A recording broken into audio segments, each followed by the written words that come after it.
Les producteurs de grandes cultures de l'Aude ont souhaité travailler avec la Chambre d'agriculture sur les bioagresseurs qui menacent la filière des grandes cultures.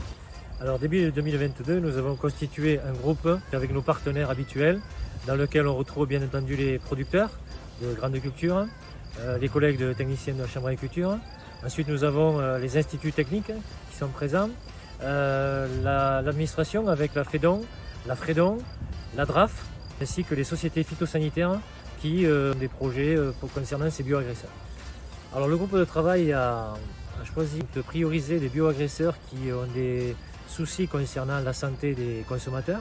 Lorsque ces bioagresseurs impactent les cultures, on peut retrouver des toxines dans l'alimentation humaine.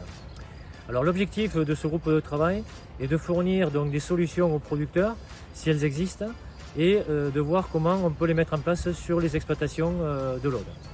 Le premier bioagresseur qui a été retenu est l'ambroisie, qui est une plante que l'on retrouve dans la région et qui entraîne des problèmes d'allergie.